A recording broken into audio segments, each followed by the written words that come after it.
Hello students and future doctors. इस video में हम बात करेंगे कि नीट के एग्ज़ाम में बायोलॉजी में एनसीईआरटी से कितने क्वेश्चंस आते हैं।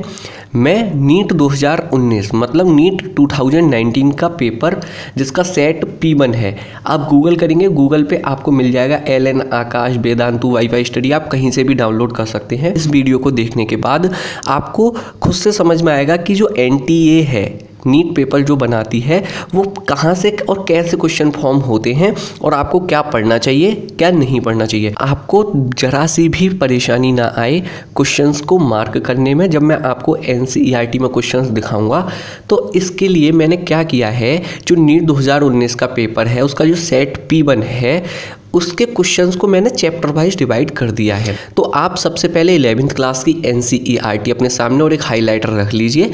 हम वीडियो को शुरू करते हैं और पूरी वीडियो देखिएगा, आपको बहुत कुछ समझ में आने वाला है कि आपको नीट एग्ज़ाम की या नीट 2020 या नीट 2021 की प्रिपरेशन किस तरीके से और कैसे करनी है, आपको सब कुछ समझ में आ जाएगा। अगर आपको वीडियो पसंद आए तो चैनल को सब्सक्राइब कीजिए, लाइक कीजिए। सब्सक्राइब करने का कोई पैसा नहीं लगता है, आप ध्यान रखिएगा, है ना। बहुत से लोग सोचते हैं कि सब्सक्राइब करने का पैसा लगता है, कोई पैसा नहीं लगता। सब्सक्राइब कीजिए, बेल आइकन दिखाई देगा, उस पर ऑल पर क्लिक कर दीजिए। ऐसा करने से ये होगा, मेरी नई वीडियो के आपको नोटिफिकेशंस मिलेंगे, ठीक है ना। चलिए वीडियो को हम शुरू करते हैं, ठीक है ना। तो हम 11th क्लास की बायोलॉजी में पहला चैप्टर उठाते हैं, the living world. Living world chapter से नीट 2019 में जो क्वेश्चन आया था वो 144 नंबर का क्वेश्चन आया था। अब मैं आपको बार बार नीट 2019 नहीं बोलूँगा, मैं सीधे क्वेश्चन नंबर बोलूँगा। तो 144 क्वेश्चन नंबर आया था और इन्होंने क्या बोला था, तो क्वेश्चन में ये पूछा गया है कि जो मैंगो है उसका करेक्टली साइंटिफिक नेम क्या है जो लिनियस ने पहली बार डिस्क्राइब किया था। अब आप देखिए कि एनसीईआरटी में पेज नंबर 7 पर जहाँ पर मैंने हाईलाइट कर रखा है, आप वहाँ पढ़िए, Mangifera indica Lin. It indicates that this species was first described by Linnaeus, ठीक है ना। तो इस क्वेश्चन का आंसर हो जाएगा सेकंड नंबर का, मैंगीफेरा इंडिका लिन, ठीक है ना। अब हम बात करते हैं, पहले चैप्टर से सिर्फ हमारा एक ही क्वेश्चन था। अब आप दूसरे चैप्टर पर आ जाइए, बायोलॉजिकल क्लासिफिकेशन पर।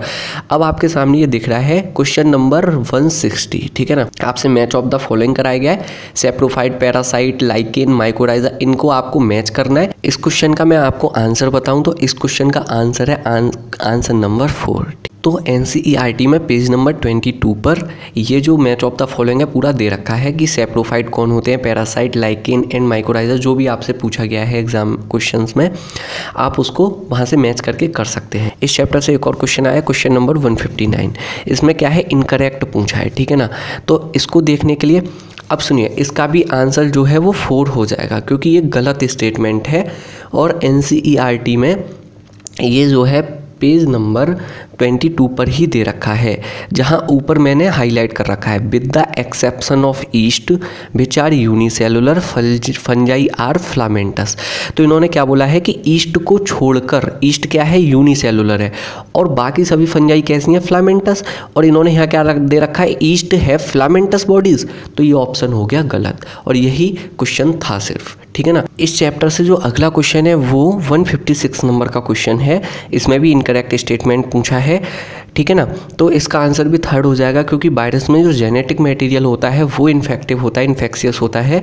एनसीईआरटी में ये पेज नंबर आपको 26 और 27 पर सारे ऑप्शंस मिल जाएंगे, ठीक है ना। आपको चारों के चारों ऑप्शंस मिल जाएंगे। अब हम बात करते हैं नेक्स्ट चैप्टर की, प्लांट किंगडम चैप्टर की। यहाँ से भी सिर्फ एक क्वेश्चन आया है नीट एग्जाम में, वो भी 146 नंबर का क्वेश्चन है। From evolutionary point of view, retention of the female gametophyte with developing young embryo on the parent sporophyte for some time, it is first observed in. तो ये पहली बार ऑब्जर्व हुआ था टेरिडोफाइट्स में, जहाँ पर मैंने अंडरलाइन कर रखा है, in majority of the pteridophyte all the spores are of similar kind. फिर जो नीचे ये आप पूरा पैरा पढ़ेंगे जहाँ तक मैंने नीचे हाईलाइट किया, the female gametophyte in these plant are retained on the parent sporophyte for variable periods. तो यही है, ठीक है ना, पहली बार इनमें ही दिखाई दिया था, ठीक है ना। अब हम बात करते हैं, अगला चैप्टर है animal kingdom. Animal kingdom chapter में आप सबसे पहले देखिए 157 नंबर का क्वेश्चन है। यहाँ पर आपको मैच कराया गया है कि जो एग्जांपल्स दे दिए उन्होंने डिफरेंट फाइलम के, और फिर उन्होंने वहाँ पे मैच करा लिया है, ठीक है ना। तो पाइला, वॉम्बिक्स, प्लूरोब्रांचिया, टेनिया। तो इस क्वेश्चन का आंसर जो है वो हो जाएगा 2nd नंबर का ऑप्शन, ठीक है ना। वॉम्बिक्स में क्या है, मेल्पिगियन ट्यूबिल्स, ठीक है ना। पाइला में क्या है, रेड्यूला। कॉम्बोप्लेट है प्लूरोब्रांचिया में, तो प्लूरोब्रांचिया में हो गए कॉम्प्लेट्स, मतलब कि अब बचा टेनिया, टेनिया में फिर रह जाएंगे फ्लेम सेल्स, ठीक है ना। तो अब हम बात करते हैं नेक्स्ट क्वेश्चन की। तो नेक्स्ट क्वेश्चन जो है वो 100 नंबर का क्वेश्चन है। आपको क्या है, फीचर्स दे दिए गए हैं और करेक्ट ऑप्शन पूछ लिया गया है। तो जब आप NCERT में पेज नंबर 60 पर जाएंगे तो ये आपको टेबल दे रखी है, तो उसमें आप देखिए कि जो ऑर्गेनाइजेशन है, ऑर्गन सिस्टम, ऑर्गन तीनों में सेम होता है। ऐसे ही एनेलिडा से लेके कॉर्डेटा तक, इकाइनोडर्मेटा को छोड़ के सब में बाइलेटरल सिमेट्री है, तो आप आंसर यहाँ से नहीं पता कर सकते। सेगमेंटेशन दिया हुआ है वहाँ पर, तो एनेलिडा, आर्थ्रोपोडा और कॉर्डेटा में ही प्रेजेंट होता है, बाकी मोलस्का, इकाइनोडर्मेटा, हेमिकॉर्डेटा में एब्सेंट है। तो ये क्वेश्चन यहाँ से सॉल्व होगा और इसका जो आंसर है वो आंसर नंबर 1 हो जाएगा, ठीक है ना। हम अब बात करते हैं नेक्स्ट क्वेश्चन की और नेक्स्ट चैप्टर की भी, क्योंकि एनिमल किंगडम से सिर्फ 2 क्वेश्चन थे। नेक्स्ट चैप्टर है हमारा मॉर्फोलॉजी ऑफ फ्लावरिंग प्लांट। इससे जो क्वेश्चन आया था वो 138 क्वेश्चन नंबर का क्वेश्चन आया था, और इस क्वेश्चन का जो आंसर है वो हो जाएगा 3rd नंबर का, क्योंकि NCERT में पेज नंबर 75 पर जो मैंने हाईलाइट किया वो देखिएगा, the ovary will develop on the inner wall of the ovary और पेरिफेरल पार्ट, और यही क्वेश्चन था हमारा। प्लेसेंटेशन पूछा था कि जो ओविल डेवलप होता है इनर वॉल ऑफ ओवरी पर और इन पेरिफेरल पार्ट पर इज कॉल्ड पेराइटल, ठीक है ना। तो 3rd ऑप्शन हमारा सही हो जाएगा। हम बात करते हैं हम नेक्स्ट चैप्टर की, ठीक है ना, anatomy of flowering plant. Anatomy of flowering plant में जो हमारा पहला क्वेश्चन है वो 170 नंबर का क्वेश्चन है, जिम्नोस्पर्म के जो फ्लोएम में क्या कम होता है या क्या कमी होती है, ठीक है ना। तो आंसर जाएगा हमारा इसका 4 नंबर का, क्योंकि सीप ट्यूब एंड कंपेनियन सेल्स नहीं होती, वहाँ पर सीप सेल्स होती हैं, ठीक है ना। तो ये देखिएगा आप यहाँ पर जो 88 पेज नंबर NCERT पर, the lake sieve tubes and companion cell, direct उठाकर आपको ये क्वेश्चन दे दिया गया था। नेक्स्ट क्वेश्चन की बात करते हैं, तो नेक्स्ट क्वेश्चन जो है 93 नंबर का है, grass leaves curl inward during very dry weather, select the most appropriate reason from the following, ठीक है ना। तो ये भी NCERT में पेज नंबर 94 पर दे रखा है, इसका आंसर होगा 2nd नंबर का। तो NCERT में 94 पेज नंबर पर आप देखिए ये वुलिफॉर्म सेल जो दे रखी हैं, when the bulliform cell in the leaves have absorb water and are turgid, the leaf surface is exposed when they are flaccid due to water stress, they make the leaves curl invert to minimize water loss, ठीक है ना। तो ये यहाँ से question है, ठीक है ना।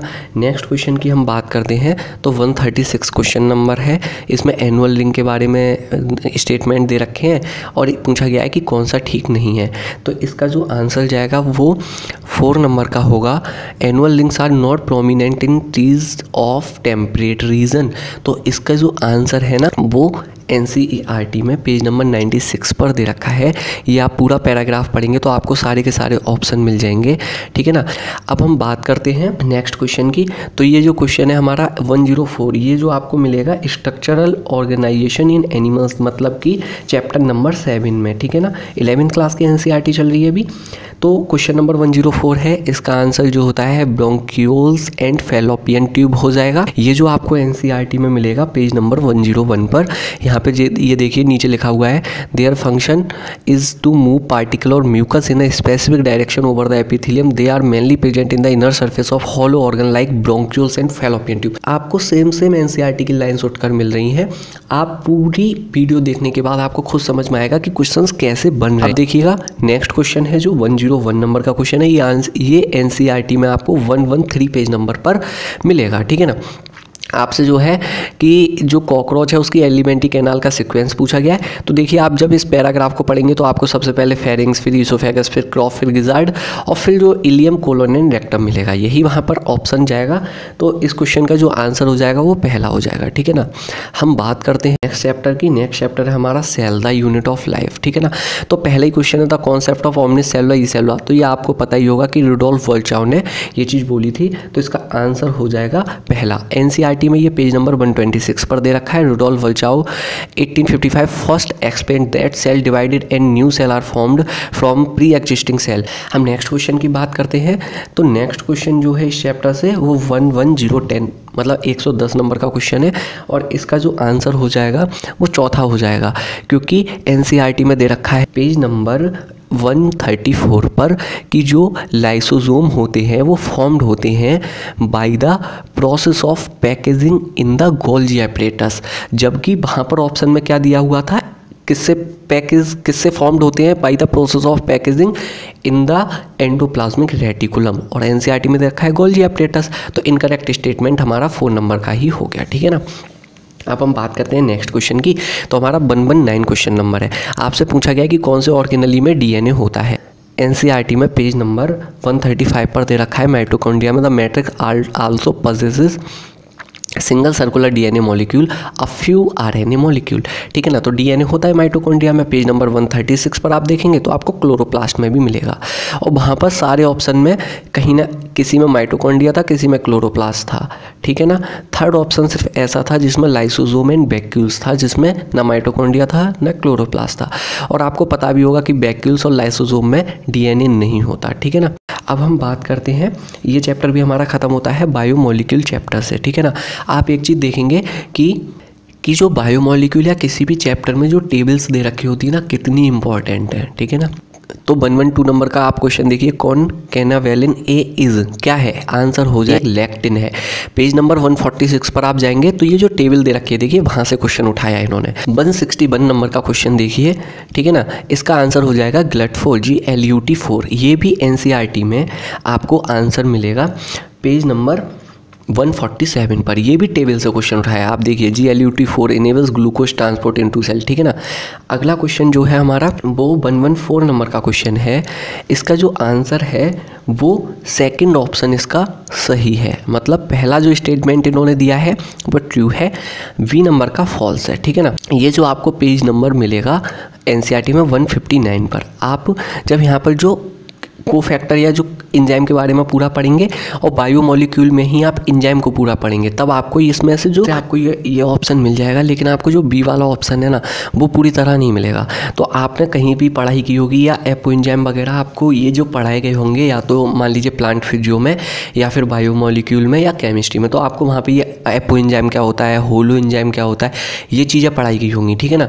ये जो ऑप्शन बी वाला दे रखा है ना, इसको हम पता है क्या कहते हैं, complete catalytic active enzyme with its bound prosthetic group is called, इसको हम होलो एंजाइम बोलते हैं, ना कि एपो एंजाइम।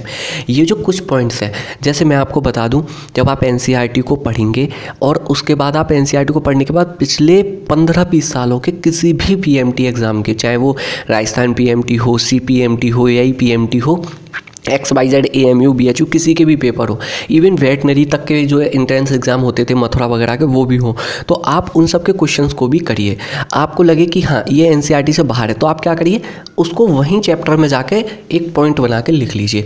क्या है, क्वेश्चन रिपीट होते हैं। तो अब हम बात करते हैं नेक्स्ट क्वेश्चन की। तो ये 108 नंबर का क्वेश्चन है और इसका आंसर हो जाएगा 4, ठीक है ना। G1S G2M, ये जो एनसीईआरटी में पेज नंबर 163 पर आपको मिलेगा।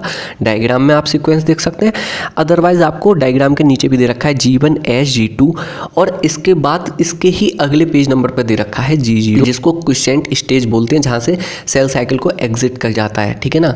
मतलब सेल साइकिल को जो प्रोसेस चल रही होती है वो उसको एग्जिट कर जाती है, ठीक है। इसके बाद हम बात करते हैं अगले क्वेश्चन की। तो अगला जो क्वेश्चन है हमारा वो 135 नंबर का क्वेश्चन है, सेल इन G0 फेज। तो ऑप्शन नंबर पहला हो जाएगा एग्जिट द सेल साइकिल। अभी जैसा हमने आपको बताया था, ये एनसीईआरटी में पेज नंबर 164 पर भी दे रखा है। This cell that do not divide further exit G1 phase, मतलब कि सेल साइकिल को एग्जिट कर जाती है, ठीक है ना। हम बात करते हैं नेक्स्ट चैप्टर की, ट्रांसपोर्ट इन प्लांट में। ट्रांसपोर्ट इन प्लांट चैप्टर से एक क्वेश्चन ऐसा आया है कि आप सोच नहीं सकते कि इस चैप्टर का ये क्वेश्चन होगा। हर कोई बताएगा कि वो फंजाई का क्वेश्चन था, ठीक है ना। तो सबसे पहला क्वेश्चन है जो वो आपको जो इस चैप्टर से मिलेगा वो 134 नंबर का क्वेश्चन आपको मिलेगा। ये एनसीईआरटी में आपको मिलेगा आंसर इसका 184 पेज नंबर पर, और इसका आंसर जो हो जाएगा वो 4 नंबर का हो जाएगा। तो आप देखिए 184 नंबर पर ये स्टेटमेंट दे रखा है, xylem is associated with translocation of mainly water, mineral salt, some organic nitrogen and hormones, ठीक है ना, from root to aerial part of the plant, ठीक है ना। नेक्स्ट क्वेश्चन जो है इसी चैप्टर में वो आपको मिलेगा 153 नंबर का क्वेश्चन। इसका आंसर हो जाएगा सेकंड नंबर का। इसी क्वेश्चन के बारे में मैं आपसे बात कर रहा हूँ। ये आपको देखने में लग रहा होगा कि जो माइक्रोबायोलॉजी एसोसिएशन है वो आपको लग रहा होगा कि फंजाई में दे रखा होगा, या आप microbes in human welfare chapter पढ़ेंगे ना 12th में, तो लास्ट पैराग्राफ में ये दे रखा है। लेकिन इसका जो एग्जैक्ट बिल्कुल डिक टू लाइन उठा के जो कॉपी करी गई है वो ट्रांसपोर्ट इन प्लांट चैप्टर से करी गई है। ये जो आपको मिलेगा पेज नंबर 186 पर। यहाँ पर दे रखा है Pinus seeds can't germinate and establish without the presence of mycorrhizae. ठीक है ना। हम बात करते हैं नेक्स्ट क्वेश्चन की। नेक्स्ट क्वेश्चन 126 है। इसका आंसर हो जाएगा 4 नंबर बाई डायरेक्शनल। जब आप NCERT में पेज नंबर 190 पर जाएंगे तो यहाँ पर आपको दे रखा है since the source sink relationship is variable, the direction of movement in the phloem can be upward or downward, that is bidirectional। आप इस पूरे पैराग्राफ को पढ़ेंगे तो आपको समझ में आ जाएगा। ठीक है ना। हम बात करते हैं नेक्स्ट चैप्टर की मिनरल न्यूट्रिशन की। यहाँ से सिर्फ एक क्वेश्चन है, 131 नंबर का क्वेश्चन।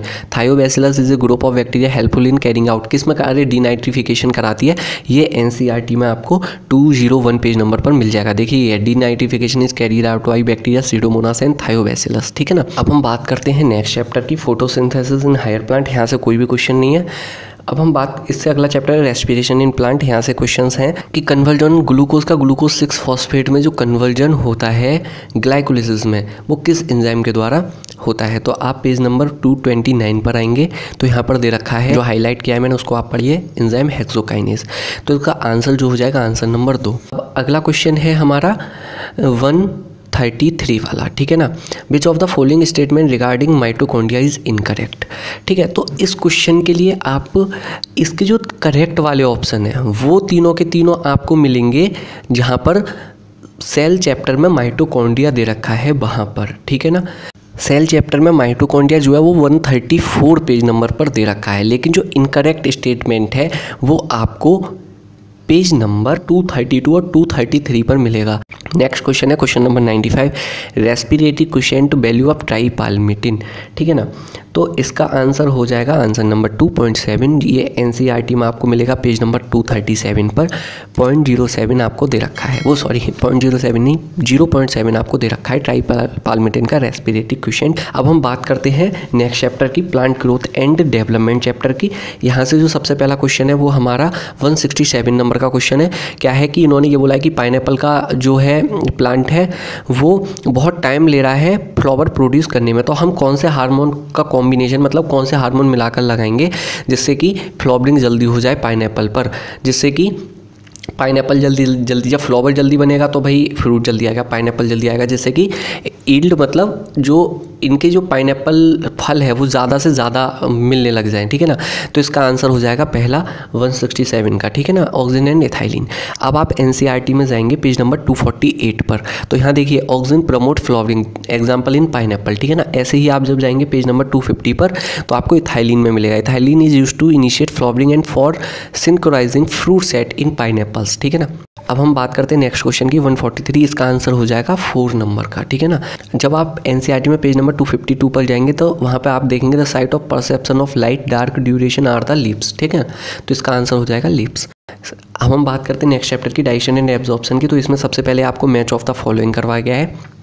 जब आप इसको मैच करेंगे तो यहाँ पे आपको मिलेंगे क्रिप्सोल लिवरक्विहन है, ये आपको मिल जाएंगे पेज नंबर 260 पर। ठीक है ना।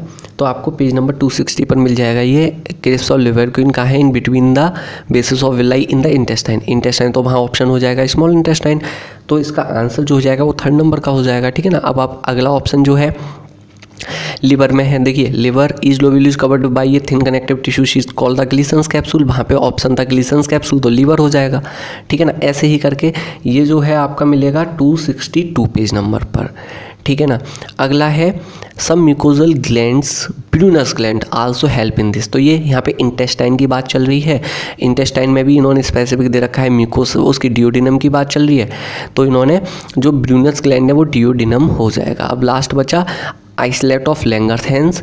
इसके लिए आपको जाना पड़ेगा NCERT में पेज नंबर 337 पर, जहाँ पर पेनक्रियाज दे रखा है। तो इन्होंने the two main type of cells in the islets of Langerhans called alpha and beta cells, ये पैनक्रियाज ऑप्शन हो जाएगा। तो वहाँ थर्ड ऑप्शन करेक्ट है, ठीक है ना। फिर अगला क्वेश्चन है 168 नंबर का, identify the cell who secretion protects the lining of gastro intestinal tract from various enzyme. सबसे पहले आप देखेंगे 260 पेज नंबर पर, mucosal epithelium has goblet cell जो कि सिक्रीट करती है म्यूकस, तो इन्होंने बता दिया गॉबलेट सेल म्यूकस सिक्रीट करती है।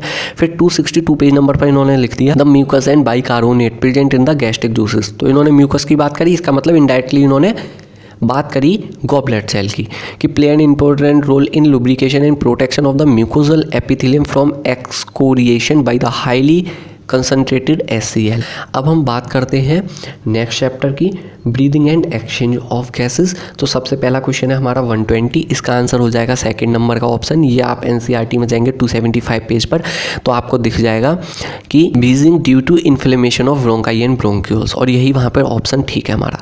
ठीक है, अगले क्वेश्चन के बारे में बात करते हैं। ये थोड़ा सा घुमा दिया, कभी कभी ऑप्शन में आप ध्यान रखेंगे एग्जामिनर मतलब जो पेपर सेट करता है वो क्या करता है, आपको फालतू में रेजिडुअल वॉल्यूम दे दिया इस क्वेश्चन में। रेजिडुअल वॉल्यूम का कोई मतलब है ही नहीं।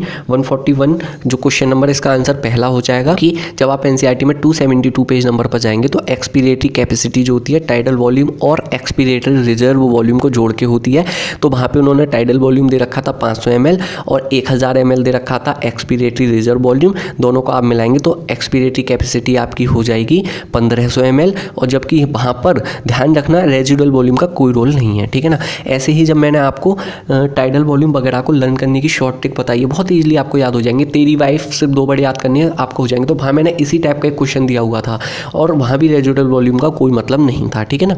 अब हम बात करते हैं नेक्स्ट चैप्टर की, तो बॉडी फ्लूइड्स एंड सर्कुलेशन। तो इसमें क्वेश्चन नंबर सबसे पहले 105 क्वेश्चन नंबर का इसका जो आंसर हो जाएगा पहला ऑप्शन इसका सही है। जब आप जाके चेक करेंगे पेज नंबर 286 पर तो आपको सारे के सारे ऑप्शन मिल जाएंगे। बात करते हैं हम नेक्स्ट क्वेश्चन की, तो 130 नंबर क्वेश्चन को भी इन्होंने थोड़ा सा घुमा दिया है और कुछ नहीं किया है, ठीक है ना।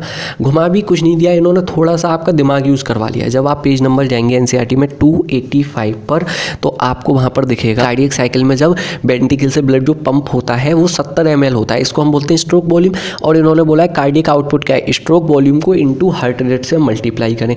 तो वहाँ पे उन्होंने क्वेश्चन में हार्ट रेट पूछी है आपसे, ठीक है ना। तो heart rate into stroke volume is equal to cardiac output. Cardiac output आपको दे दिया 5 लीटर, और इन्होंने blood volume in the ventricle at the end of diastole and the end of ventricular systole. अरे तो इन्होंने क्या किया, सिस्टोल के टाइम पे दे दिया, डायस्टोल के टाइम पे दे दिया, तो यहाँ से आप स्ट्रोक वॉल्यूम निकाल लेंगे 100 - 50 करके। जब आप 100 - 50 करेंगे तो 50 ml हो गया, तो वहाँ पर आपका है 5 लीटर, तो 5 लीटर को ml में कन्वर्ट कर लीजिए, ठीक है ना। 5 लीटर को ml में कन्वर्ट करेंगे 5000 ml इक्वल टू हो गया number of heart beat into 50 ml। तो 50 ml से आप डिवाइड करेंगे तो 5050 से डिवाइड होगा 100 टाइम्स, तो इसका आंसर हो जाएगा 130 का थर्ड नंबर का ऑप्शन, ठीक है ना। 100 बीट्स पर मिनट आएंगी, ओके। अब हम बात करते हैं नेक्स्ट चैप्टर की, तो excretory product and there elimination है।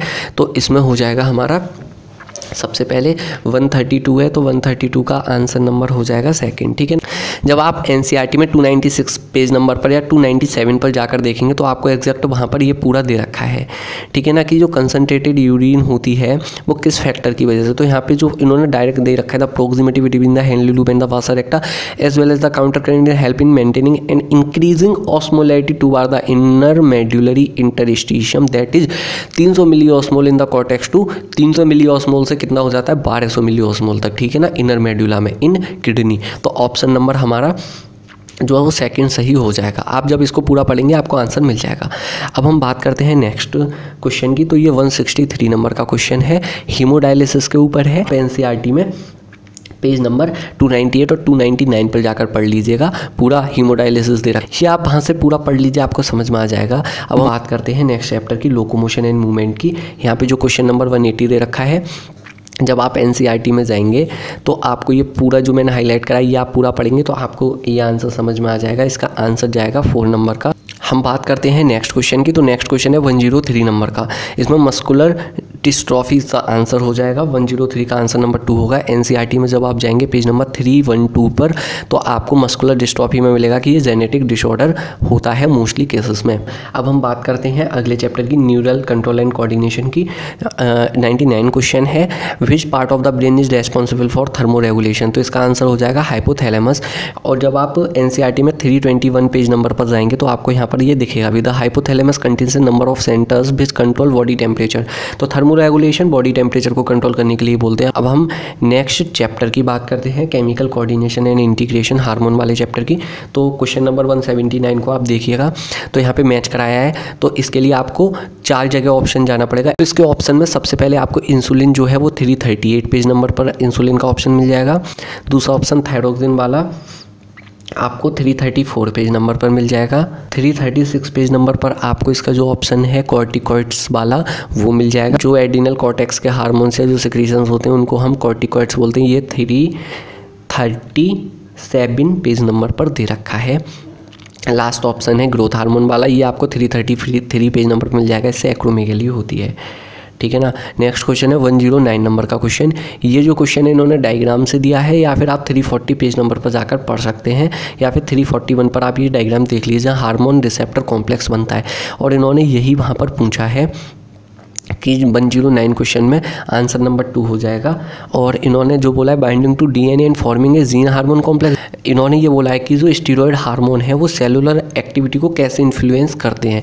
तो ये आप पढ़िएगा, hormone which interact with intercellular receptor that is steroid hormones, ठीक है ना। जैसे कि आइडोथायरोनाइन्स होता है, मोस्टली रेगुलेट जीन एक्सप्रेशन और chromosome function by the interaction of hormone receptor complex with the genome. तो इन्होंने यहाँ बोला है, देखो जो हार्मोन रिसेप्टर कॉम्प्लेक्स होगा वो किसके संग, जीन के संग। तो यहाँ पे ये ऑप्शन नंबर 2 हमारा सही हो जाएगा, जहाँ पे बोला गया था binding to DNA and forming a gene hormone complex, ठीक है ना। ये 11th क्लास के हमारे सारे खत्म होते हैं क्वेश्चंस। अब हम 12th क्लास के क्वेश्चंस देखेंगे। उसके बाद मैं आपको बताऊंगा कितने क्वेश्चन आउट ऑफ एनसीईआरटी थे, आप खुद भी देख लेंगे कि ना, ठीक है ना, कितने क्वेश्चन आउट ऑफ एनसीईआरटी थे। और फिर मैं आपको ये भी चीज़ बताऊंगा कि out of the NCERT question आपको कैसे करने हैं। अब हम बात करते हैं 12th क्लास की एनसीईआरटी के बारे में। तो आप 12th क्लास की एनसीईआरटी को ओपन कर लीजिए। पहला चैप्टर है रिप्रोडक्शन इन ऑर्गेनिज्म, ठीक है ना। नीट 2019 में इस चैप्टर से 2 क्वेश्चन आए थे। पहला क्वेश्चन आपके सामने है 111 नंबर का।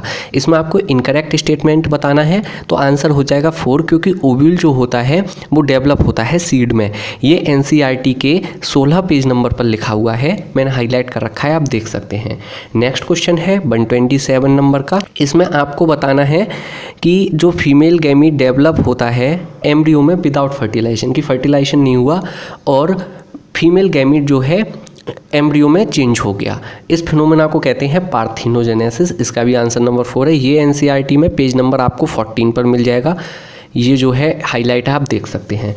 अब हम बात करते हैं sexual reproduction in flowering plants, मतलब नेक्स्ट चैप्टर की। तो इससे भी 2 क्वेश्चन आए थे। पहला क्वेश्चन है हमारा 142 नंबर का, ठीक है। What is the fate of the male gamete discharge in the synergid, ठीक है। तो इसका आंसर हो जाएगा कि एक तो वो फ्यूज़ करता है एग से और दूसरा फ्यूज़ करता है जाके सेंट्रल सेल न्यूक्लियाई से। क्या होता है कि मेल गैमीट होते हैं वो जाते हैं और वो जो एग्स के भी न्यूक्लियस से जाके फ्यूज़ कर लेते हैं। ये चीज़ जो है एनसीईआरटी में लिखी हुई है पेज नंबर 34 पर। इसमें है one of the male gamete moves toward the egg cell and fuse with its nucleus, मतलब एग के न्यूक्लियस से वो फ्यूज़ कर जाता है, ठीक है ना। और ऐसे ही यहाँ लिखा हुआ है the other male gamete move toward the 2 polar nuclei located in the central cell, और उससे फ्यूज़ कर जाता है, ठीक है ना। अब जो नेक्स्ट क्वेश्चन है वो 128 नंबर का है। Persistent nucellus in the seeds known as perisperm. ये जो है एनसीईआरटी में 36 पेज नंबर पर लिखा हुआ है। This residual persistent nucellus is the perisperm, ठीक है ना। अब हम बात करते हैं ह्यूमन रिप्रोडक्शन, मतलब नेक्स्ट चैप्टर की। यहाँ पे क्या है, सीक्वेंस पूछ लिया है कि transport of sperm cell in the male reproductive system, ठीक है ना। तो इसका आंसर हो जाएगा आंसर नंबर 2। एनसीईआरटी में जब आप जाएंगे तो 43 पेज नंबर पर आप देखेंगे कि सेमिनिफेरस ट्यूब्यूल, उसके बाद जो होता है रेटिटेस्टिस, फिर बासा इफ्रेंसिया, ठीक है ना। वही चीज़ है, रेटिटेस्टिस बासा इफ्रेंसिया के बाद फिर एपिडाइडमिस, एपिडाइडिमिस के बाद बास डिफरेंस से होता हुआ ये जाता है इजैकुलेटरी डक्ट में, इजैकुलेटरी डक्ट के बाद ये जा रहा है यूरेथ्रा में चला गया, यूरेथ्रा के बाद यूरेथ्रल मीटस। ठीक है ना, आप इस पैराग्राफ को पढ़ लेंगे, ये क्वेश्चन आपका कंप्लीट हो जाएगा। अब हम बात करते हैं इसी चैप्टर से नेक्स्ट क्वेश्चन की। तो वो क्वेश्चन जो है वो है 171, extrusion of second polar body from egg nucleus occurs. ठीक है ना, तो इसका आंसर हो जाएगा after entry of sperm but before fertilization. क्या होता है, सेकंड मियोटिक डिवीजन में स्टेज रुक जाती है, आप जानते हैं, जब तक फर्टिलाइजेशन नहीं होगा, मतलब जब तक उसके पास स्पर्म नहीं आ जाते, फ्यूज़ नहीं हो जाते। तो फिर यही चीज़ है एनसीईआरटी में भी यहाँ पे दे रखा है 51 पेज नंबर पर है। नेक्स्ट चैप्टर में हम जाते हैं रिप्रोडक्टिव हेल्थ में, जो हमारा क्वेश्चन है 140 नंबर का है, आप देख सकते हैं। तो ये पूछा जा रहा है कि कॉन्ट्रासेप्टिव मेथड है जिनमें रोल है हार्मोन का। तो आंसर हो जाएगा पहला lactational amenorrhoea and pills and emergency contraceptives.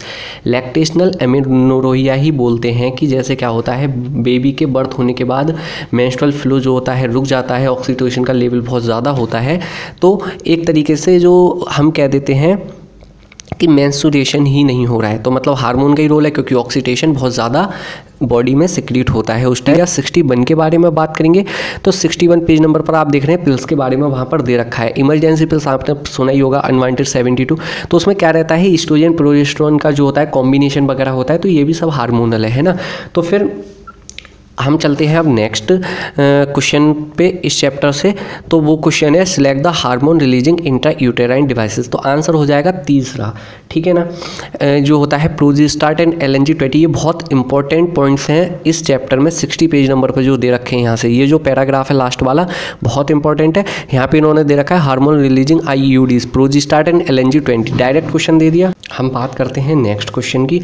तो नेक्स्ट क्वेश्चन जो है 155 नंबर का क्वेश्चन है कि विच of the following sexually transmitted disease is not completely curable. के पूरी तरीके से क्यूरेबल कौन सी सेक्सुअली ट्रांसमिटेड डिसीज नहीं है। तो आंसर इसका हो जाएगा जेनाइटल हर्पीज। ठीक है ना, ये NCERT में पेज नंबर 63 पर आपको दे रखा है, except for hepatitis B, genital herpes and HIV infection, other diseases are completely curable. मतलब बाकी सब डिसीज इन तीनों को छोड़कर, hepatitis B, genital herpes and HIV infection को छोड़कर सभी डिसीज जो है कंप्लीटली क्यूरेबल हैं। ठीक है ना, अब हम बात करते हैं नेक्स्ट चैप्टर की, principle of inheritance and variation. इसमें से जो पहला क्वेश्चन है वो 165 नंबर का क्वेश्चन है। इसमें पूछा है कि the frequency of recombination between gene pairs on the same chromosome as a measure of the distance between gene was explained by. Answer हो जाएगा थर्ड, अल्फ्रेड स्टर्टीबेंट। आप NCERT में 83 पेज नंबर पर जाकर देख लीजिए, ये दे रखा है। ठीक है ना, ये स्टूडेंट थे मॉर्गन के। हम बात करते हैं नेक्स्ट क्वेश्चन की इस चैप्टर से। तो 121, इसका इनकरेक्ट स्टेटमेंट पूछा है, तो हाँ सही बात है, थर्ड ऑप्शन गलत है, क्योंकि डोमेस्टिकेटेड फाउल, फाउल बोलते हैं वर्ड को। तो वर्ड्स वगैरह के केस में क्या होता है कि मेल होगा या फीमेल प्रोजनी होगी, बच्चा मतलब जो मेल होगा या मेल होगा, ये डिपेंड करता है फीमेल के ऊपर। ठीक है ना, NCERT में जब आप जाएंगे तो पेज नंबर 87 पर ये साफ साफ लिखा हुआ है, the two different sex chromosome of a female bird has been designated to be Z and W chromosome. In these organism, the female have one Z and W chromosome, whereas male have a pair of Z chromosome beside the autosome. मतलब कि human के case में क्या होता है कि जो female होती है वो सिर्फ X क्रोमोसोम होते हैं, ऐसे ही वर्ड्स के केस में मेल पर सिर्फ ऑटोजोम मतलब Z क्रोमोसोम होते हैं। मतलब फीमेल हेट्रोगेमिटी के लिए रेस्पॉन्सिबल होती है in the case of foul या वर्ड। ठीक है ना, तो इसलिए ये थर्ड ऑप्शन गलत था। हम बात करते हैं नेक्स्ट क्वेश्चन की इस चैप्टर से। तो 176 नंबर का क्वेश्चन है, जो फीमेल कैरेक्टर्स आ जाते हैं कि जैसे कि गायनेकोमैस्टीशिया वगैरह, और स्टेराइल होता है मेल, तो ये किस में होता है, ये होता है क्लिनफिल्टर सिंड्रोम में। NCERT में पेज नंबर आप जाएंगे 92 पर, तो यहाँ पर दे रखा है क्लिनफिल्टर सिंड्रोम में such an individual has overall masculine development however the feminine development of breast, मतलब कि गायनेकोमैस्टीशिया। ठीक है ना, सच इंडिविजुअल आर स्टेराइल, इसके जस्ट नीचे वाली लाइन जो दे रखी है। ठीक है ना, तो ये यहाँ से है क्वेश्चन। हम बात करते हैं अगले क्वेश्चन की। तो 147 नंबर क्वेश्चन है। ठीक है ना, ये जो स्नैपड्रैगन वाला पूरा केस दे रखा है, स्नैपड्रैगन किसको बोला जाता है, डॉग फ्लावर को। NCERT ने दे रखा है एंटीरिनियम मेजस। ठीक है ना, डॉग फ्लावर। तो इसमें क्या होता है कि रेड फ्लावर और वाइट फ्लावर का जब क्रॉस कराते हैं तो F1 जनरेशन में तो पिंक मिलते हैं। ठीक है ना, जब पिंक फ्लावर का सेल्फ क्रॉस करा जाता है तो F2 जनरेशन में जो रेशियो मिलता है 1:1 का मिलता है, जिसमें रेड 1 होता है, वाइट 1 होता है, पिंक 2 होते हैं। ठीक है ना, हम हमसे इनकरेक्ट स्टेटमेंट पूछा है, तो पहला ऑप्शन है this experiment does not follow the principle of dominance. सही बात है, ये डोमिनेंस को फॉलो नहीं कर। अगर आपने रेड और व्हाइट फ्लावर का क्रॉस कराया, अगर रेड डोमिनेंट है तो रेड को शो करना चाहिए, व्हाइट डोमिनेंट है तो व्हाइट को शो करना चाहिए, लेकिन डोमिनेंसी यहाँ पे शो नहीं हो रही, मतलब इनकम्प्लीट डोमिनेंसी है। ठीक है ना, दोनों के दोनों अलील मिक्स हो जाते हैं एक तरीके से। ठीक है ना, pink colour is in F1 is due to incomplete dominance. हाँ, तो इनकम्प्लीट डोमिनेंस का एग्जांपल है, तो ये भी सही स्टेटमेंट है। रेशियो ऑफ F2 आपको पता ही है, रेशियो 1:1 का आता है। Of segregation does not apply in this experiment, बिल्कुल गलत बात है। लॉ ऑफ जो सेग्रीगेशन है ना, वो यूनिवर्सल लॉ है, हर जगह एप्लीकेबल होगा। ये देखिए आप NCERT में ये जो है पेज नंबर 76 पर ये दे रखा है, आप पूरा इसको पढ़ लीजिए, आपको यहाँ से आंसर ईजिली मिल जाएगा। ठीक है ना, हम नेक्स्ट क्वेश्चन की बात करते हैं। 129 नंबर का क्वेश्चन है। तो 129 क्वेश्चन का आंसर के लिए आपको ये जाना पड़ेगा, आपको 83 पेज नंबर पर और 84 पेज नंबर पर, जहाँ पर लिंकेज एंड रिकॉम्बिनेशन के बारे में दे रखा है, और उसके जो अगले पेज पर पूरा का पूरा उन्होंने डायग्राम के थ्रू समझा रखा है। आपको वो पूरा कॉन्सेप्ट समझना पड़ेगा, तब आप क्वेश्चन कर पाएंगे। अब हम बात करते हैं नेक्स्ट चैप्टर की, मॉलिक्यूलर बेसिस ऑफ इनहेरिटेंस की। तो इसमें 115 नंबर का क्वेश्चन है, purines found both in DNA and RNA are. Purines कौन सी होती हैं? तो आंसर हो जाएगा इसका एडेनिन एंड ग्वेनिन। ठीक है ना, जब आप NCERT में जाएंगे तो NCERT में 96 पेज नंबर पर प्यूरिन लिख रखे हैं, एडेनिन एंड ग्वेनिन। AG से याद रखिए, मेरा नाम भी अभय गुप्ता है, तो आप AG से इसको याद रख सकते हैं। ठीक है ना, हम बात करते हैं नेक्स्ट क्वेश्चन की। तो 154 क्वेश्चन नंबर है, Which of the following feature of genetic code doesn't allow bacteria to produce human insulin by the recombination DNA technology? तो इसका आंसर होगा genetic code is nearly universal. 154 का आंसर हो जाएगा third. ये NCERT के आप पेज नंबर 112 पर जाएंगे तो यहाँ पे दे रखा है the code is nearly universal for example from bacteria to human. मतलब उन्होंने वहाँ पे वर्ड क्या दे दिया, उन्होंने इंसुलिन लगा दिया, लेकिन है क्या बैक्टीरिया टू ह्यूमन। और वहाँ भी वही हो रहा है कि बैक्टीरिया से ह्यूमन की इंसुलिन की जो है प्रोडक्टिविटी एकदम रिकॉम्बिनेंट DNA टेक्नोलॉजी की हेल्प से ये वहाँ पर क्या कहते हैं फॉर्मेशन होता है। तो मतलब यही चीज़ है, तो ये आंसर हो जाएगा यहाँ से। ठीक है ना, नियरली यूनिवर्सल डायरेक्ट पॉइंट उठा के दे दिया है। हम बात करते हैं नेक्स्ट क्वेश्चन की। तो 158 क्वेश्चन नंबर है, express sequence tag refers to. तो ये जो होता है जीन एक्सप्रेस्ड एज RNA, ये आप जब NCERT में जाएंगे पेज नंबर 119 पर, जब आप 119 पर देखेंगे तो genes that are express as RNA refer to as EST आपको दिख गया। ठीक है ना, नेक्स्ट क्वेश्चन के हम बारे में बात करेंगे। तो match the following genes of the lac operon with their respective products IZAY, ये आपको पता ही होगा। आप NCERT में इस क्वेश्चन को जो है 116 पेज नंबर पर जाकर देख सकते हैं, बिल्कुल एग्जैक्ट उठा के इन्होंने same to same copy paste किया। अब हम बात करते हैं नेक्स्ट क्वेश्चन की।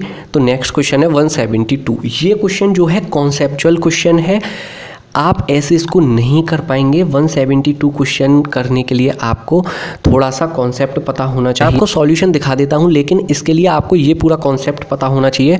112 पेज पर ही जो लास्ट में दे रखा है कि अगर आपको जैसे सीक्वेंस दे दिया, ठीक है ना, तो आपको उसकी क्या कहते हैं कि अमीनो एसिड किस कोड के होंगे या फिर mRNA में क्या होगा, तो और आपको पूरा ट्रांसलेशन का कॉन्सेप्ट आना चाहिए जो NCERT में 114 पेज नंबर पर दे रखा है। अगर आप इतना कर पाएंगे, अगर आपको ये कॉन्सेप्ट पता है, तो आपके लिए बहुत इजी क्वेश्चन है। अब हम बात करते हैं नेक्स्ट चैप्टर की। तो नेक्स्ट चैप्टर है हमारा इवोल्यूशन, और यहाँ से जो सबसे पहला क्वेश्चन आया है वो हमारा 117 आया है, और इसमें जो है कि क्या कहते हैं जो ब्रेन साइज़ है उसको पूछा गया है। ठीक है ना, तो इसका आंसर हो जाएगा थर्ड वाला। NCERT में आप जाएंगे तो पेज नंबर 140 पर जो origin and evolution of man they रखा है, इसमें पूरा दे रखा है सबके बारे में, सबकी ब्रेन कैपेसिटी वगैरह सब कुछ दे रखा है, आप देख सकते हैं। पेज नंबर 141 पर निएंडरथैलिस मैन की दे रखी है। ठीक है ना, अब हम बात करते हैं 118 क्वेश्चन की, वो भी यहाँ से variations caused by mutation are proposed by Hugo de Vries are. तो ये इसका आंसर हो जाएगा रैंडम एंड डायरेक्शनलेस। ठीक है ना, जब आप NCERT में 135 पर जाएंगे तो यहाँ लिखा हुआ है mutation are random and directionless. ये ह्यूगो डी विलियर्स ने बोला था, ये आप पैराग्राफ पढ़ेंगे तब आपके समझ में आएगा। लेकिन अगला क्वेश्चन है 151 नंबर का क्वेश्चन।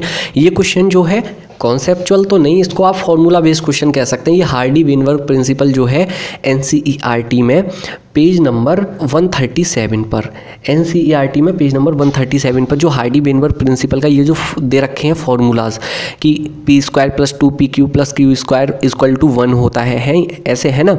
और प्रोबेबिलिटीज हम देखते हैं p² से देखते हैं या a से देखते हैं, q² से या 2pq, मतलब ये पूरा जो इक्वेशन होती है ना a + b का होल स्क्वायर की, उससे ये सब निकालते हैं हम, ठीक है ना। जैसे ये दे दिया p + q का होल स्क्वायर, बाइनोमियल एक्सपेंशन जो दे दिया इसका, है ना, इससे सॉल्व करते हैं। इसका सॉल्यूशन क्या है मैं भी आपको बताता हूँ, ठीक है ना। इसका जो सॉल्यूशन होगा, आपको क्वेश्चन में इन्होंने बोला है कि एक जीन दो अलील दे दिए ए और small A, capital A small A, if the frequency of dominant अलील मतलब जो बड़ा वाला कैपिटल ए है उसकी 0.4 है, then what is the frequency of homozygous dominant. तो देखो heterozygous dominant and homozygous recessive individual, तो आपसे सबकी फ्रीक्वेंसी पूछी है, ठीक है ना। तो इसको करने के लिए क्या होता है, सबसे पहले हमने देख लिया कि टोटल फ्रीक्वेंसी 1 होती है, ठीक है। तो क्या है, इन्होंने हमसे मान लिया कैपिटल ए का 0.4 दे रखा है, तो स्मॉल ए का हो जाएगा 0.6, ठीक है ना। हमने सेम यही पी क्यू लेके सॉल्व कर लिया, जैसे पी की दे दी इन्होंने 0.4, क्यू की हो गई 0.6, ठीक है ना। Frequency of homozygous dominant individual, homozygous dominant individual के लिए हमने क्या किया, p² किया तो 0.16 आ गई, ये आएगी कैपिटल ए की, क्योंकि कैपिटल ए की दे रखी है 0.4 का स्क्वायर करेंगे 0.16 आ जाएगी कैपिटल ए की, ठीक है ना। अब हम बात करेंगे स्मॉल ए की, जब स्मॉल ए 0.6 हमारा आया तो 0.6 का स्क्वायर करेंगे तो 0.36 हो जाएगा ए स्मॉल ए। जब हम देखेंगे हेटेरोजाइगस इंडिविजुअल, तो हमने बताया था बाइनोमियल एक्सपेंशन से जैसे 2pq आएगी तो 2 × p × q करेंगे 0.48। सिंपल सा क्वेश्चन है, बस आपको जो फॉर्मूला इन्होंने यूज़ करवा लिया जो हार्डी वेनबर्ग प्रिंसिपल में दे रखा है NCERT में पेज नंबर 137 पर, ठीक है ना। अब हम नेक्स्ट क्वेश्चन की बात करते हैं, तो नेक्स्ट क्वेश्चन है हमारा 107। ये कॉन्सेप्चुअल क्वेश्चन है, इसमें आपको दिमाग लगाना पड़ेगा, वो तो रटा हुआ क्वेश्चन है कि फॉर्मूला याद है तो कर लोगे। ये क्वेश्चन कॉन्सेप्चुअल है, आपको इसको कॉन्सेप्ट पूरा पता होना चाहिए। इसमें पहले मैं आपको बताऊँ ये NCERT में कहाँ से, ये 136 नंबर पर जो डायग्राम दे रखा है कि क्या कहते हैं, जो नेचुरल सिलेक्शन के दे रखा है स्टेबलाइजिंग, डायरेक्शनल एंड डिस्ट्रप्टिव वाला जो ग्राफ है ना, इनका ही क्वेश्चन है ये। अब हम बात करते हैं नेक्स्ट चैप्टर के बारे में, human health and disease next chapter है हमारा। तो यहाँ पे पहला क्वेश्चन है 92, कोलेस्ट्रम आप पता है मदर का पहला मिल्क होता है उसको हम कोलेस्ट्रम बोलते हैं। इसमें क्या होता है, IgA एंटीबॉडी बच्चे को मिलती है, ठीक है ना। तो ये NCERT में पेज नंबर 152 पर दे रखा है। Yellowish fluid colostrum secreted by mother during the initial days of lactation has abundant antibodies IgA to protect the infant, ठीक है ना। अब हम बात करते हैं नेक्स्ट क्वेश्चन की, drug called heroin is synthesized by, answer हो जाएगा सेकंड, एसिटिलेशन ऑफ मॉर्फिन, ठीक है ना। जब आप जाएंगे NCERT में पेज नंबर 158 पर, तो यहाँ साफ साफ लिखा है हीरोइन जिसको बोलते हैं स्मैक भी कहते हैं, ठीक है ना। This is obtain by acetylation of morphine, diagram भी दे रखा है, ठीक है ना। आप डायग्राम इस बार देखिए, शायद इन डायग्राम में से एक डायग्राम आपको आ जाए नीट में, है ना। अब हम बात करते हैं नेक्स्ट क्वेश्चन की, तो 162, विच of the following immune response is responsible for rejection of kidney graft. हाँ सही बात है, ये जो होती है सेल मीडिएटेड इम्यून रिस्पॉन्स होता है, आप पढ़ सकते हैं 151 पेज नंबर पर। 175 नंबर के क्वेश्चन में क्या पूछा है कि जो टाइफॉइड होता है वो किस बैक्टीरिया की वजह से होता है और इसके लिए कौन सा टेस्ट होता है। तो NCERT में इसका आंसर पहले मैं आपको बता दूं 4 है। NCERT में जब आप जाएंगे तो salmonella typhi is a pathogenic bacterium which cause typhoid fever, ठीक है ना। और लास्ट लाइन आप देखेंगे typhoid fever could be confirmed by, तो इसका जो टेस्ट होता है बिडाल टेस्ट, इसके नेक्स्ट पेज पर ये दे रखा है। अब हम बात करते हैं नेक्स्ट क्वेश्चन की, तो नेक्स्ट चैप्टर हमारा है strategies for enhancement in food production. तो क्वेश्चन नंबर 124 यहाँ से आया है, इनकरेक्ट स्टेटमेंट पूछा गया है। इनकरेक्ट स्टेटमेंट यहाँ पे थर्ड वाला है, inbreeding select harmful recessive genes that reduce fertility and productivity. जब आप NCERT में जाएंगे 167 पेज नंबर पर, तो इनका जो पहला ऑप्शन था इनब्रीडिंग इंक्रीज होमोजाइगोसिटी, तो देखो ये जो पहला ही पॉइंट जहाँ मैंने हाईलाइट किया इनब्रीडिंग इंक्रीज होमोजाइगोसिटी ये है ना। 10 inbreeding is necessary if we want to evolve a pure line in animal, तो ये जो होता है सेकेंड पॉइंट है, क्वेश्चन जो नीट में आया है वो, ठीक है ना। फिर आप देखिए लिखा है इसका अगला, inbreeding expose harmful recessive gene that are eliminated by selection, it also help in accumulation of superior gene and elimination of less desirable gene. तो ये लेस डिजायरेबल जीन वाला ये फोर्थ ऑप्शन था, लेकिन थर्ड ऑप्शन में इन्होंने बोला है कि हार्मफुल इनब्रीडिंग सिलेक्ट करता है, जबकि इन्होंने यहाँ पे बोला है कि inbreeding expose harmful recessive gene and eliminated by selection, मतलब उनको एलिमिनेट करता है, और जबकि ये क्या कह रहे हैं यहाँ पे सिलेक्ट करता है, ऐसा बिल्कुल भी नहीं है। थर्ड ऑप्शन जो है गलत है बिल्कुल, और यही हमारा आंसर है। हम नेक्स्ट क्वेश्चन के बारे में बात करेंगे। तो नेक्स्ट चैप्टर में हम पहुंच जाएंगे, माइक्रोब्स इन ह्यूमन वेलफेयर। इस चैप्टर से 4-5 क्वेश्चन आए थे इस साल।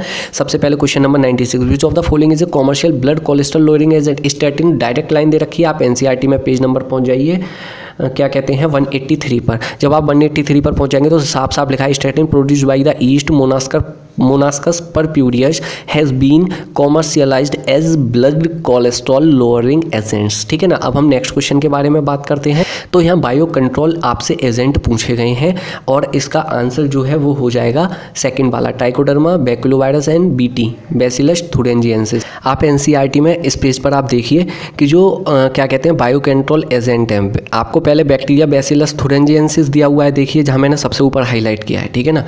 फिर जहाँ पे मैंने जो लास्ट पैराग्राफ आपको दिख रहा है, अ बायो कंट्रोल बीइंग डेवलप्ड, तो यहाँ देखो आपको ट्राइकोडर्मा भी दे रखा है और जब आप नीचे जाएंगे तो आपको बैक्यूलोवायरस भी दे रखा है। ठीक है ना। यही हमारा सेकंड ऑप्शन सही है।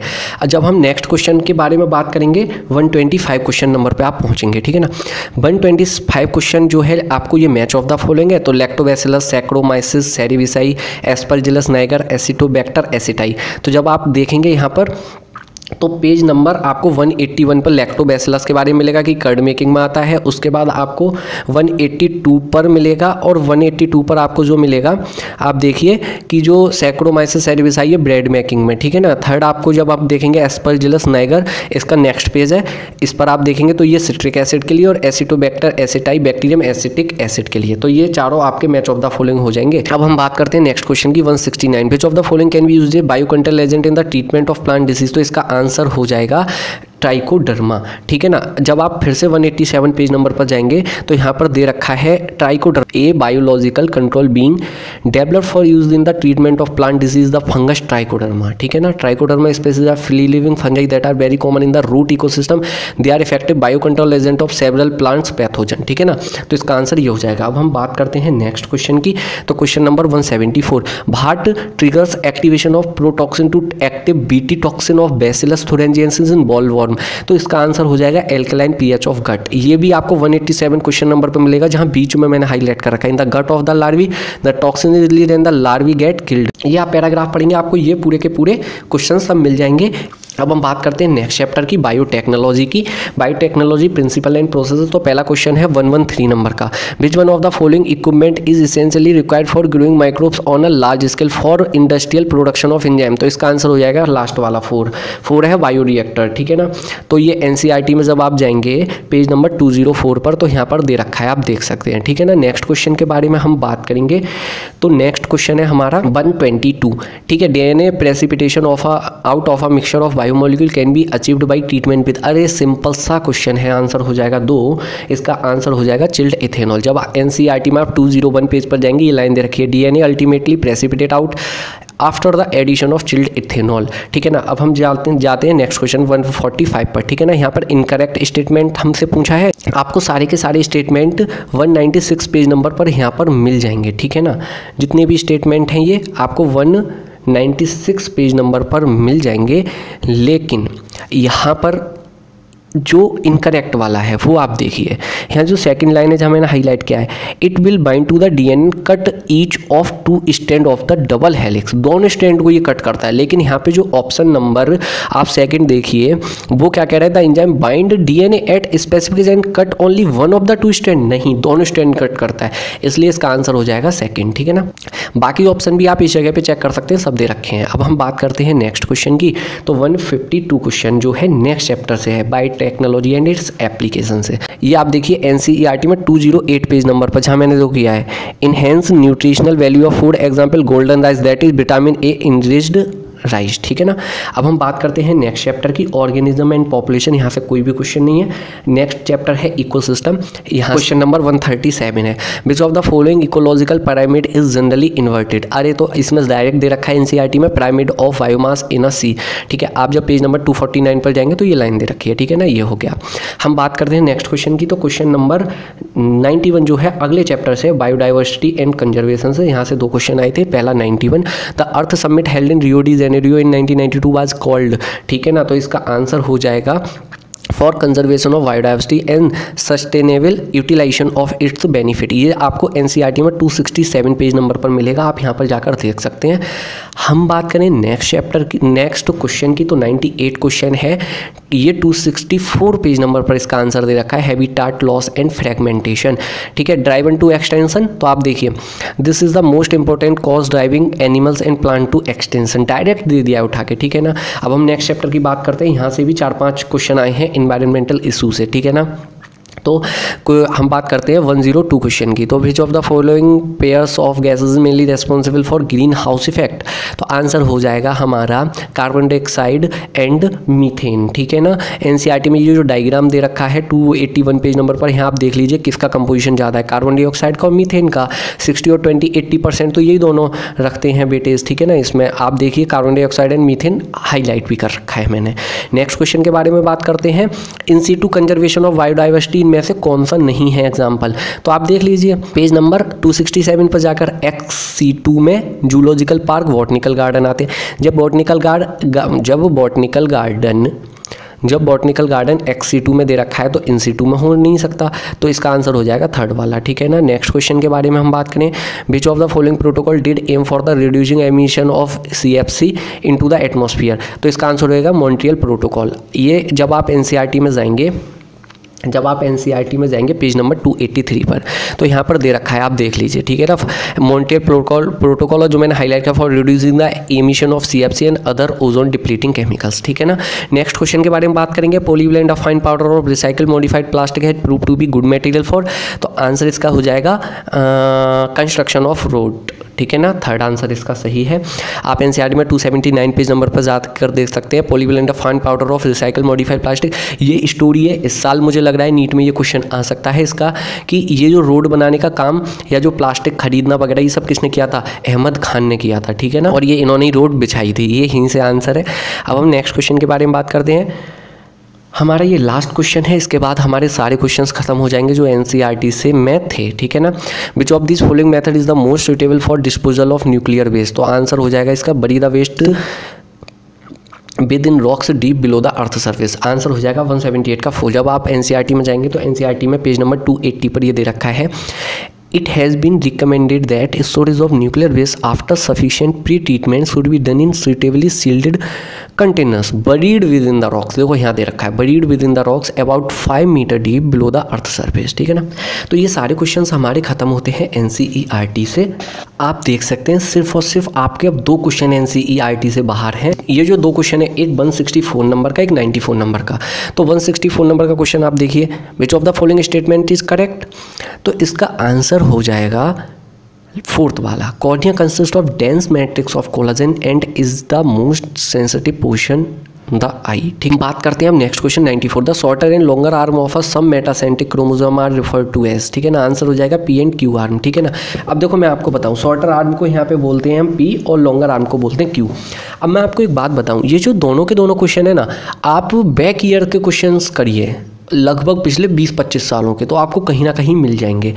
और ये जो P एंड Q आर्म वाला है, ये जो एनसीईआरटी आती थी 2005 या 2003 एडिशन वाली, या उससे पहले की जो एनसीईआरटी थी बहुत मोटी होती थी एनसीईआरटी पहले, तो उस एनसीईआरटी में डायरेक्ट ये लाइन दे रखी है। ऐसे ही कॉर्निया जब आई वहाँ पे दे रखा है तो डायरेक्ट लाइन वहाँ दे रखी है। लेकिन अभी जो एनसीईआरटी है उसमें क्या है कि आई के बारे में सिर्फ दे रखा है कि एक्सटर्नल लेयर है, या बस उससे भी एक लाइन दे के उसको ख़त्म कर दिया टॉपिक को, है ना। तो आउट क्वेश्चन के लिए आप कुछ मत करिए, मैं आपको रिकमेंड करूँगा आप अच्छे से एनसीईआरटी पे कमांड बनाइए कि एक लाइन आपको रट जाए। मतलब आप एनसीईआरटी को पढ़ने बैठो तो ये हो जाए टाइम कि 1 घंटे में पूरी एनसीईआरटी रिवाइज मार दे रहे हो। ठीक है ना, और एनसीईआरटी बेस्ड क्वेश्चन करिए, पिछले ईयर्स के क्वेश्चन करिए। हाँ, बैक ईयर्स के आप क्वेश्चन करेंगे तो बहुत से क्वेश्चन ऐसे होंगे जो आपने पढ़े हुए नहीं है, तो आप उनको क्या करिए, जैसे मान लीजिए human health and disease chapter से क्वेश्चन आपको मिला, कोई पॉइंट आपको मिला कि आपका पढ़ा हुआ नहीं है, तो आपके उसके या तो आपके पास टाइम है तो आप उस टॉपिक को पूरा पढ़ डालिए, अदरवाइज आप क्या करिए वो पॉइंट बना के अपनी एनसीईआरटी में नोट डाउन कर लीजिए, आपने नोट्स बना के नोट डाउन कर लीजिए। मैं आपको सिर्फ रिकमेंड एनसीईआरटी कर रहा हूँ,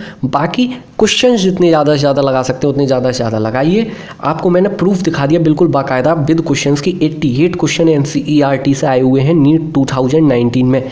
इससे बड़ा सबूत आपको क्या चाहिए और, है ना। तो इस वीडियो को करते हैं यहीं पे ख़त्म। थैंक्स फॉर वॉचिंग, अपना ख्याल रखिए, अच्छे से पढ़ाई करते रहिए।